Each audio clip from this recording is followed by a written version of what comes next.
Et ici, nous sommes au festival Mbossa, des journées socio-traditionnelles, donc organisées par le peuple Bambouti Babuluko. Et en face de nous, des élus du territoire de Walikale qui sont venus honorer les peuples pygmées, les peuples Babuluko. Honorable Axel Moutia, bonjour. Bonjour, messieurs les journalistes, bonjour aussi à toute la population de Bambossa qui est en train de nous suivre à ce moment. Bikoy Maurice, d'abord, quel est le sentiment qui vous anime une fois arrivé ici et tout ce que vous avez vu, tout ce qui est fait par les peuples Babuluko, les peuples pygmées ici à Mbossa? Pour moi, c'est une innovation. Tout simplement parce que c'est pour ma première fois que je participe à ce genre d'activité. Les pygmées réunis autour d'Mbossa, de l'Ofito, ont invité les autorités, toutes les communautés. Tout le monde a été présent ici. En tout cas, ça m'a enchanté. Ça contribue aussi dans la cohabitation pacifique des communautés. Je suis vraiment émerveillé. J'encourage les organisateurs à faire de même pour d'autres entités. Je pense que c'est vraiment important. Honorable Axel Moutia, quelle est votre impression? Mon impression, c'est d'abord une grande satisfaction. Satisfaction d'abord parce que les peuples autochtones leur impliqués dans la gestion rationnelle des forêts pour qu'ils participent aussi à la protection de l'environnement, de la biodiversité. C'est une grande innovation, mais aussi en tant que député élu de Walikale, c'est une première descente que nous faisons dans notre législature. On est en contact vraiment avec cette population et ça nous a permis aussi d'intégrer, de considérer que les peuples autochtones sont aussi une des catégories de notre base et nous devons les intégrer aussi dans tous nos plaidoyers que nous allons faire au niveau de l'Assemblée. Désormais, la question des peuples autochtones, la question de la conservation des forêts doit être entrée directement dans notre plan d'action parce que nous venons d'avoir qu'il y a un enjeu intéressant où nous participons en même temps à la conservation de la biodiversité mondiale, mais aussi en même temps à sensibiliser cette communauté locale à gérer rationnellement cette forêt au profit d'eux-mêmes, mais aussi au profit de toute la communauté nationale et internationale dans son entièreté. Alors, honorable, il y a beaucoup de défis. Qu'est-ce que vous avez compris par rapport aux défis dans les cadres de la promotion de l'écotourisme ici? Oui, les défis sont vraiment énormes. D'abord, il faut considérer qu'il y a beaucoup d'opportunités. Nous avons de grandes opportunités pour développer l'écotourisme dans notre milieu ici d'Mbossa, mais beaucoup de défis. Et le premier plus grand défi que nous avons actuellement, c'est l'inaccessibilité. Le site est potentiel, le site est riche, mais inaccessible. Voilà pourquoi les voies d'accès devront être réhabilitées pour qu'on puisse ouvrir, que les gens puissent venir.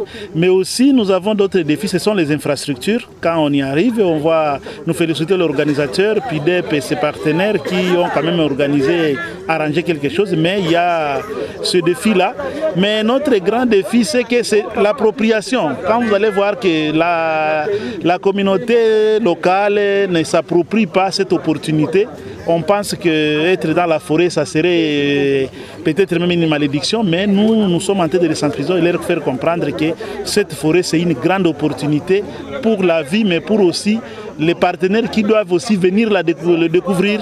Et nous nous engageons aussi à participer à ce plaidoyer-là, à la publicité de cette grande diversité, cette grande forêt que nous avons ici, pour qu'elle soit vraiment bénéfique aux communautés entière, mais aussi à notre population qui doit bénéficier des bienfaits. Nous appelons le tourisme à venir. Le Walikale, c'est une terre où il y a la sécurité, même si l'accès n'est pas très facile, mais il y a la sécurité. Donc tout le monde qui voudra venir contempler la nature, les rivières, les forêts, les animaux rares qui sont protégés, on va les retrouver ici à Mbossa et c'est une grande opportunité qui s'offre à la population. Nous devons la capitaliser. Honorable Bikoy Maurice, alors il y a eu beaucoup de messages qu'on a transmis aux députés, notamment en termes de plaidoyer. Qu'est-ce que vous promettez à ces peuples Babuluko de Mbossa? Merci beaucoup. En termes de plaidoyer, on pense qu'on va continuer à collaborer avec les organisateurs, dont PIDEC et ses partenaires, ANAPAC, merci, pour que à tous les niveaux, et au niveau national, au niveau international, au niveau local, on puisse faire arriver la voix des pygmées aux autorités. Donc c'est ça en termes. On venait de passer 2 ou 3 jours dans des maisons de fortune, des maisons traditionnelles. Qu'est-ce que ça fait pour vous? Bon, qu'est-ce que ça fait pour nous? Nous sommes des forestiers, nous sommes des paysans, nous sommes des campagnards, nous sommes les enfants des cultivateurs. Donc nous sommes très contents de vivre encore dans ces conditions-là. Nous avons rencontré nos frères, nos sœurs, dans les conditions où nous voyons encore notre environnement habituel. C'est vraiment une bonne chose. Voilà.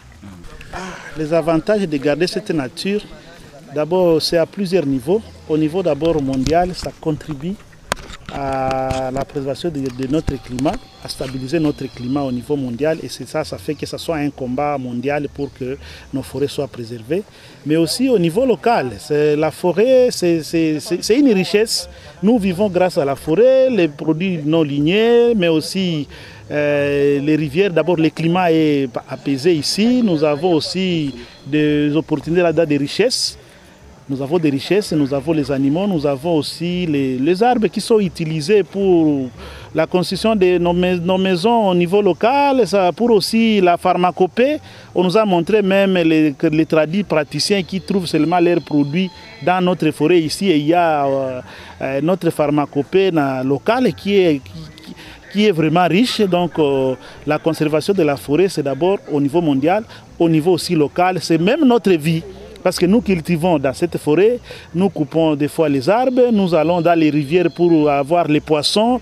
Donc la forêt, ça fait partie de la vie même de la population locale. Sans une forêt, je ne pense pas que la vie sera aussi en difficulté pour être vécue ici au niveau de notre communauté. Et c'est pourquoi nous voyons toujours les pygmées, c'est un peuple non agressif parce qu'ils vivent dans un environnement aussi aisé, apaisé. Ça fait que ce soit un peuple vraiment pacifique et pacifié. Et nous devons les imiter. À voir ce que nous avons vécu ici avec les communautés locales, nous pensons que c'est un modèle que même la vie au niveau provincial, au niveau des grandes villes, on devrait les imiter. Et je pense qu'ils sont influencés par un environnement sain qui fait que aussi leur vie soit aussi apaisée. Un message que vous transmettez par rapport à tout ce que vous avez dit, les défis et tout le reste, parce que la 5e édition, peut-être il faudrait qu'on y arrive avec d'autres nouveautés. Oui, je crois que cette 4e édition a été riche où nous avons eu des objectifs qui nous font atteindre les objectifs mondiaux 30-30. Mais nous pensons qu'on ne doit pas seulement se limiter à nous adapter aux objectifs mondiaux de protection de l'environnement, mais nous-mêmes, comme population autochtone, comme Congolais, nous devons aussi avoir notre plan d'action, nos objectifs et comment utiliser rationnellement ces forêts au profit de nous-mêmes, sans obligatoirement nous fixer dans les objectifs mondiaux, mais nous-mêmes nous devons avoir des objectifs. Cette façon, les normes, disons les lois, toutes les lois internationales viennent de nous donner juste la ligne, mais je propose aux organisateurs de récupérer ces objectifs-là et les rendre locaux.